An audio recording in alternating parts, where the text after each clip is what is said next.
उपस्थिति अपने आप को आज की शाम उस आत्मिक जीवन और आत्मिक वरदान के लिए तैयार। पिछले समय आपको याद होगा कि मैंने आपसे आत्मिक दशा की बातें कही थी, आत्मिक परिस्थितियों की बात कही थी।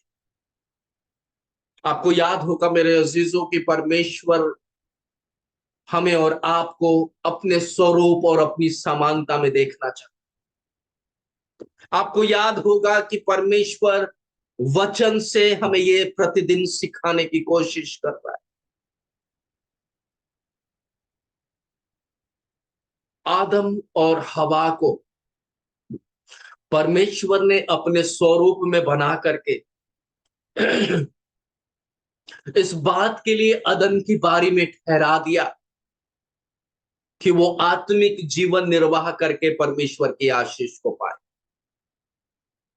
उनके लिए आशीर्वाद की घोषणा की गई, शरीर की आशीष, आत्मा की आशीष, भोजन की आशीष, रहने और ठहरने की आशीष और परमेश्वर के साथ की संगति की आशीष आदम और हवा के लिए ठहराई गई, और वही स्वरूप हमारे और आपके लिए भी ठहराया गया। कोई परिवर्तन नहीं है इसमें, सिर्फ एक परिवर्तन है कि अगर तू अपने गुनाह से पश्चाताप करता है तो परमेश्वर हमारे गुनाह को माफ करने में ईमानदार है। और जब हम ईमानदारी के प्रकाशा में बढ़ते हैं, अर्थात जब परमेश्वर के द्वारा दिए गए माफी को हम कबूल करते हैं और फिर से हम पाप नहीं करते, तो परमेश्वर हमें आत्मिक दशा में बढ़ाता है, आत्मिक जीवन जीने की प्रेरणा देता है, आत्मा से हमें प्रफुल्लित करता है, ताकि हम शैतान, संसार और शरीर की अभिलाषा को ना पूरा करते हुए बल्कि हम आत्मिक अभिलाषा को, अर्थात उस क्रूस की कथा को, अर्थात उस क्रूस पर दिए गए बलिदान को, अर्थात उस क्रूस से कहे गए कि इन्हें माफ करवा ली प्रार्थना को, और उस क्रूस पर एक पापी के पश्चाताप के द्वारा इस बात को कहे जाने का वर्णन हम पाते हैं कि तू आज ही मेरे साथ स्वर्गलोक में।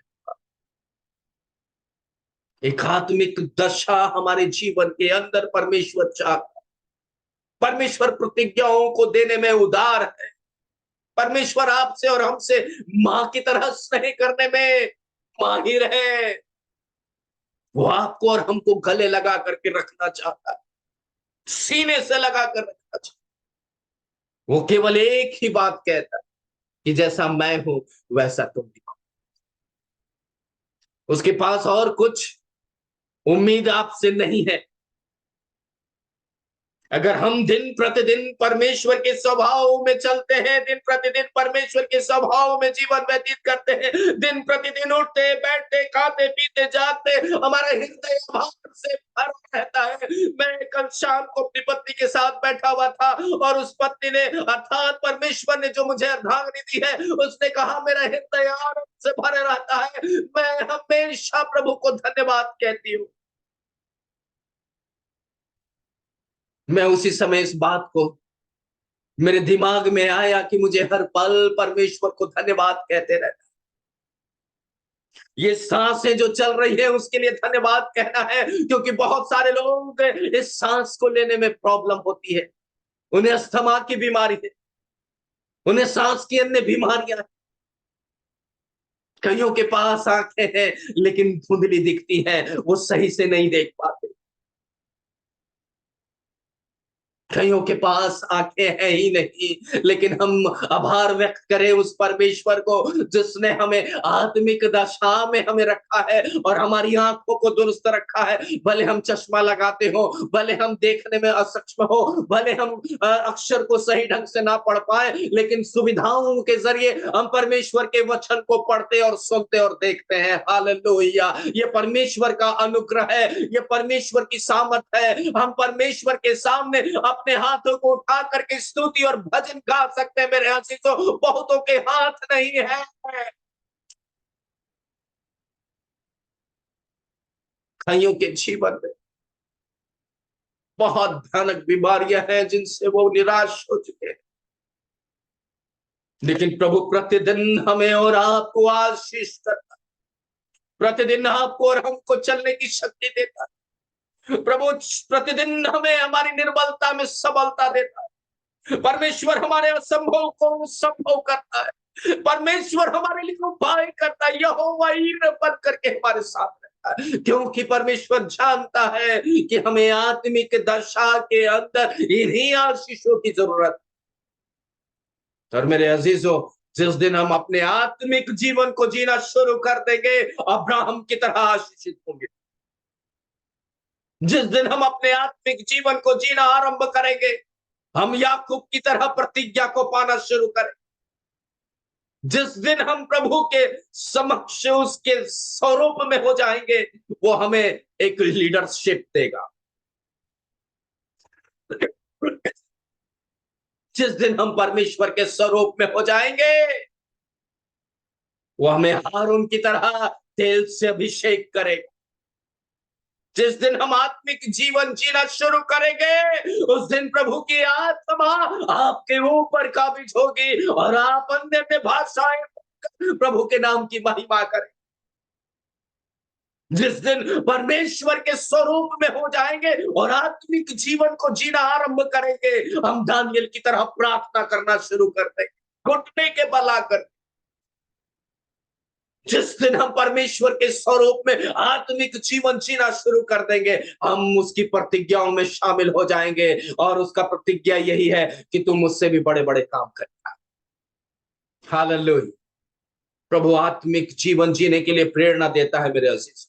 अच्छी बात है हमारे पास संसार की बातें हैं, अच्छी बात है हमारे पास पत्नी और पति का उत्तरदायित्व है, हमारे पास बच्चों के जीवन के निर्वाह का उत्तरदायित्व है, हमारे पास रोजी रोजगार का उत्तरदायित्व है, हमारे पास विभिन्न अन्य प्रकार के उत्तरदायित्व है। अच्छी बात है, लेकिन इन उत्तरदायित्वों में प्रतिज्ञा परमेश्वर का जब हमें मिलता है, हम इन सारे उत्तरदायित्व से मुक्त हो जाते हैं, क्योंकि परमेश्वर का वचन कहता है, पहले मेरे राज और धर्म की खोज करो, एक धार्मिक जीवन की खोज करो, एक आत्मिक जीवन की खोज करो, और मेरी तरफ फिरो, मेरी तरफ आओ, मैं तुम्हें आशीष दूंगा, रोटी की आशीष दूंगा, मैं तुम्हें वस्त्र की आशीष दूंगा, मैं तुम्हें सुरक्षा की आशीष दूंगा, मैं तुम्हारे घराने में आर्थिक समस्याओं का निवारण करूंगा, तुम्हारे खर्चे बढ़े रहेंगे, तुम्हारे बच्चे उच्च उच्च उच्च अधिकारी के रूप में दिखाई देंगे, तुम्हारे घर के बुजुर्ग तुम्हारे लिए आशीष का कारण होगा। मेरे अजीजों, परमेश्वर आत्मिक जीवन के अंदर आपको और हमको ऐसे ही बढ़ाना चाहता है। वो छोड़ेगा नहीं, वो आपको त्यागेगा नहीं, वो आपकी समस्या का निवारण करने वाला परमेश्वर। अब्राहम को क्या मालूम था कि वो ऊंची चोटी पर गया है और अपने संतान को लेकर गया है, और उससे उसको बलि करना है, केवल यही जानता था। लेकिन वो ये नहीं जानता था कि परमेश्वर उसके लिए उपाय करने जा रहा है, क्योंकि अब्राहम परमेश्वर की दृष्टि में धर्मी था, और परमेश्वर की दृष्टि में वो धर्मी बने रहने के लिए उस परीक्षा की घड़ी में भी वो खड़ा था। और मेरे अजीजों, हम और आप भी अगर परमेश्वर की योजना में शामिल होते हैं और आत्मिक जीवन को जीते हैं, परमेश्वर हमारे असंभव को संभव कर देगा। बोलिए हालेलुया। वो हमारे लिए असंभव को संभव कर देगा। उस पहाड़ पर अब्राहम के पास कोई व्यवस्था नहीं थी, लेकिन परमेश्वर ने मेढ़े की व्यवस्था कर दी।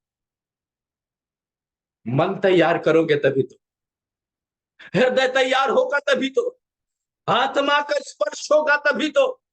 मेरे अजीजों, जितनी बातें मैं आपके सामने बोलता हूँ वो वन टाइम होता है, और मैं चाहता हूँ कि ये बातें आपके जहन में आए, क्योंकि मैं बचना नहीं चाहता, बल्कि आप सबको और आपके साथ मिलकर हम सबको बचना है। ये एक घड़ी की बात नहीं है कि मिल गया और प्रभु को धन्यवाद दे और क्या हो गया। नहीं, परमेश्वर प्रतिदिन हमारे आत्मिक जीवन का नवीनीकरण चाहता है। परमेश्वर प्रत्येक दिन हमारे आत्मिक अवस्था का नवीनीकरण चाहता है, और परमेश्वर प्रत्येक दिन हमारे मुंह से धन्यवाद के शब्द को सुनना चाहता है। खुदा बाप तेरा धन्यवाद हो, प्रभु तेरे नाम की महिमा हो, प्रभु तेरे नाम की स्तुति हो, प्रभु तेरे नाम की बड़ाई हो। ऐसा हमें परमेश्वर चाहता है कि वो हमें बना दे, ऐसा वो चाहता है कि हमें सिरज दे, वो ऐसा चाहता है कि हमें एक आकार दे। प्रभु से मांगिए ना, प्रभु से मांगिए, अपने आप को रोके मत, घुटने पर आइए, प्रभु से रोइए, प्रभु से कहिए। ये मत कहिए कि समस्या मेरे लिए बड़ी है, ये कहिए कि मेरा खुदा सबसे बड़ा है। और गीत गाते हैं ना, ये मत कहो किससे, खुदा से, कि मेरी मुश्किलें बड़ी हैं, पर मुश्किलों से ये कह दो कि मेरा खुदा बड़ा है। हालेलुया, मेरा परमेश्वर बड़ा है, और वो आपको और हमको बड़ा बनाना चाहता है, वो आपको और हमको यूनिक बनाना चाहता है, वो आपको और हमको संसार से अलग करना चाहता है, वो आपको और हमको आत्मिक दशा में कुछ सिखाना चाहता है। वो गोलियत की धाराशाही करने वाली अवस्था में दाऊद की तरह आपको खड़ा करना चाहता है। वो आपके जीवन के अंदर गौरैयों से भी बढ़कर मूल्यवान बनाना चाहता है। वो आपको उस किसान की तरह बनाना चाहता है जो स्वर्ग में स्वर्ग जैसा धन प्राप्त करने वाला हो। और मेरे असीसो, वो आपको उधार के द्वार से अपने अंदर आने जाने की अधिकार देना चाहता है, वो आपका चरवाहा बनना चाहता है। लेकिन एक शर्त यही है कि आपको आत्मिक तो बनना हो। अगर हम आत्मिक नहीं है तो हमारे जीवन के अंदर हमेशा कमी दिखेगी। अगर हम आत्मिक दशा में परमेश्वर के नजदीक नहीं है तो हमारे जीवन के अंदर हमेशा कुछ कमी दिखेगी। आप हमेशा परिस्थिति को लेकर रोते रहेंगे, और परिस्थितियां आपके ऊपर हावी होंगी और आपको रुलाएंगी, आपको कमियां दिखाएंगी, आपको विचलित करेगी, आपकी समस्या को विकराल करेगी, आपकी परिस्थितियां बियॉन्ड हो जाएगी। परमेश्वर ऐसा नहीं चाहता मेरे अजीज। परमेश्वर चाहता है कि आप सबल हो जाए, परमेश्वर चाहता है कि आप परिस्थितियों पर जाए पाए, परमेश्वर चाहता है कि आपके विरुद्ध उठने वाले हर एक बात जो आपको व्याकुल करती है यीशु के नाम से उसकी इच्छा में खत्म हो जाए। कौन है तैयार, कौन है तैयार इस बात को अंगीकार करने के लिए कि ऐ खुदा बाप, हमने अपने जीवन के अंदर आपको स्वीकार करने की प्रतिज्ञा की है। कौन है आप में से तैयार, कौन है अपने जीवन को देने के लिए। यशायाह नबी कहता है कि यिर्मयाह नबी कहता है, प्रभु कौन जाएगा। परमेश्वर कहता है, परमेश्वर के सामने इस बात को कहता है, मैं तैयार हूं प्रभु, मुझे भेज, मैं जाऊंगा, मैं जाऊंगा प्रभु। मेरे अजीजों, परमेश्वर आपको तैयार करना चाहता। कुछ क्षण शेष है जब प्रभु का आगमन होगा, और जब वो आएगा, आज मैं चिल्ला करके यहां से सुसमाचार सुना रहा हूं, वो समय आएगा कि सुसमाचार प्रभु यीशु मसीह के आगमन पर उठा लिया जाएगा, खत्म हो जाएगा, दास चले जाएंगे, कोई भी चेतावनी देने वाला नहीं बचेगा। लेकिन उससे पहले जब हमें परमेश्वर के अनुग्रह में समय मिला है, आत्मिक जीवन के लिए प्रयास करिए, क्योंकि यही आत्मिक जीवन लक्ष्य तक पहुंचाएगी, वरना हमारा भटकना भटकना और भटकना बना। प्रभु का वचन कहता है, जब हम आत्मिक जीवन जीना शुरू करते हैं तो विश्वास पैदा होती है। इफिसियों की किताब उसका 2 अध्याय और उसके 8वें पद को पढ़िए। इफिसियों की किताब उसका 8वां अध्याय और उसका 2 अध्याय उसका 8वां पद। इफिसियों 2:8 पढ़िए, क्या लिखता है। क्योंकि विश्वास के द्वारा अनुग्रह से तुम्हारा उद्धार हुआ है। अनुग्रह के द्वारा ही तुम्हारा उद्धार हुआ है। उद्धार हुआ है। और यह तुम्हारी ओर से नहीं, ये पर तुम्हारी ओर से नहीं है, परमेश्वर का दान है। परंतु ये परमेश्वर का दान है। हम उस दान के अंदर आत्मिक जीवन में शरीक हो जाते हैं मेरे दोस्तों, जहां परमेश्वर उदारता से देता है, जहां परमेश्वर उदारता से आपके आत्मिक जीवन को सुदृढ़ करता है। और इसीलिए फिलिप्पियों की किताब उसका 2 अध्याय और उसके 8वें पद पे स्पष्ट पौल उसके द्वारा लिख दिया गया है। क्या लिखा बेटा, फिर से पढ़ो। क्योंकि विश्वास के द्वारा अनुग्रह जिससे तुम्हारा उद्धार हुआ है। जब आत्मिक जीवन जीते हैं तो हमारे अंदर परमेश्वर विश्वास देता है और विश्वास के द्वारा अनुग्रह आता है। और यह तुम्हारी ओर से नहीं, और ये अनुग्रह परमेश्वर की ओर से है, हमारे तरफ से नहीं है। हमारा कोई भी इसके अंदर हस्तक्षेप नहीं हो सकता, क्योंकि अनुग्रह का भाव केवल परमेश्वर का है।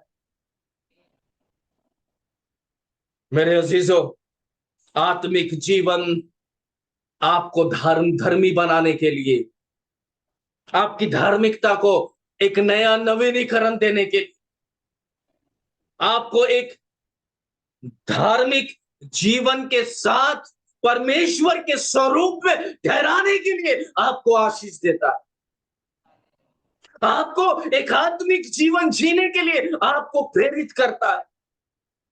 आत्मिक स्वरूप में परमेश्वर आपको और हमको देखना चाहता हो, चाहे वो नर हो या नारी हो, चाहे वो स्त्री हो या पुरुष हो, चाहे वो गोरा हो या काला हो, चाहे वो नाटा हो चाहे लंबा हो, चाहे वो किसी भी भेष भाषा का हो। परमेश्वर सबके लिए एक ही बात कहता है, और वो है कि जैसा मैं हूं वैसा तुम भी बनो।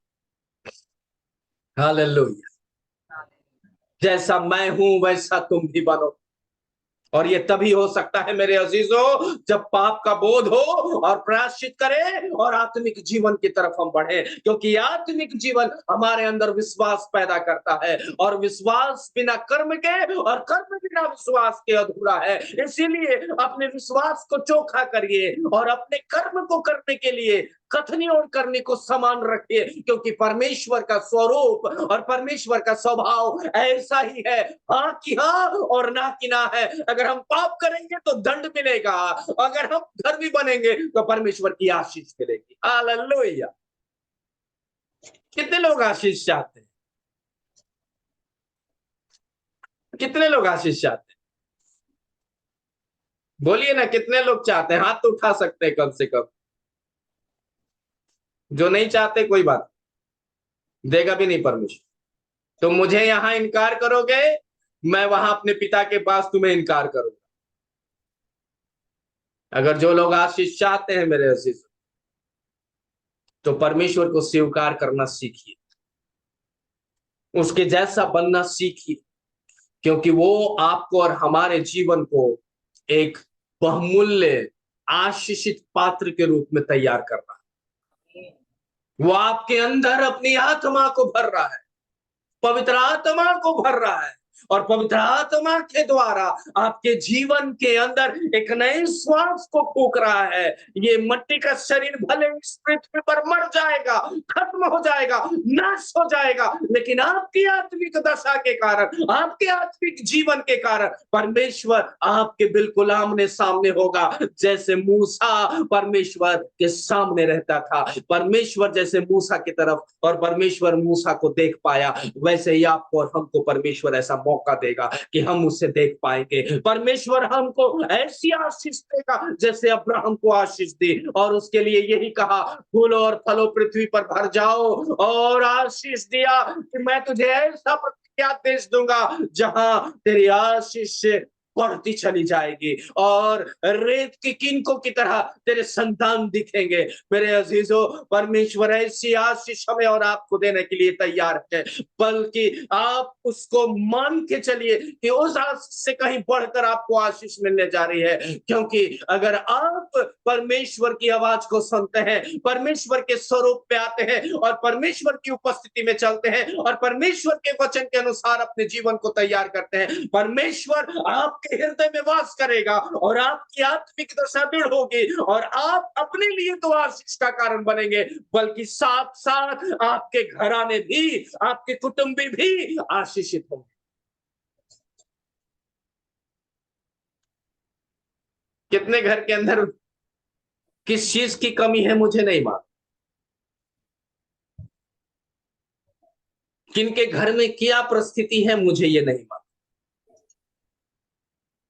लेकिन मैं इतना जानता हूं कि वो परमेश्वर हमारे विश्वास और आत्मिक जीवन के अंदर वो सारी घटी कमी को पूरा करने में क्षमता रखता है, जैसे हम मांगते हैं।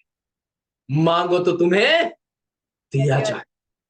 वो परमेश्वर हमें सब कुछ दे सकता है। एक बार पुकार के तो देखो, उसके स्वभाव में तो होके देखो, उसकी तरह होके देखो और कहो, एक बार कहो, एक बार कहो, सिर्फ एक बार, सिर्फ एक बार कहना है, प्रभु बहुत हो गया, बहुत हो गया प्रभु।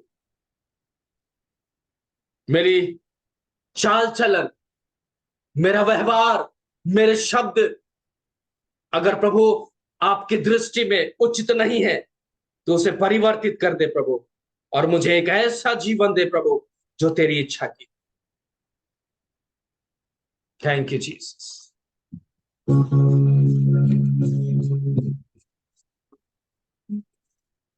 Hallelujah, thank you Lord, thank you Jesus. धन्यवाद स्वामी, प्रभु तेरे नाम की महिमा हो। इच्छा पूरी हो जा, हाथों में तेरे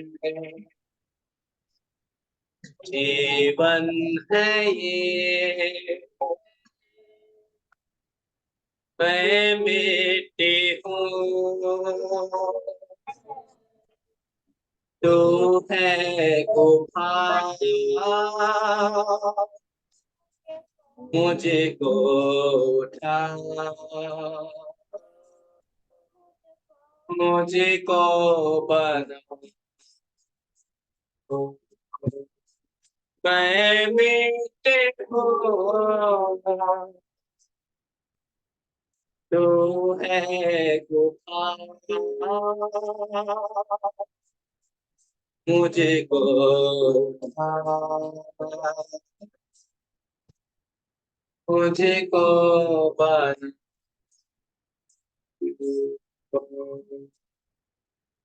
Thank you, Lord. प्रभु अपनी मर्जी पर हम नहीं चलना चाहते, चलता रहा तुझको कभी भी अपना ना कहा, लेकिन प्रभु आज से मैं तेरे गुस्से को ले लेता हूँ, लेकिन प्रभु आज से मैं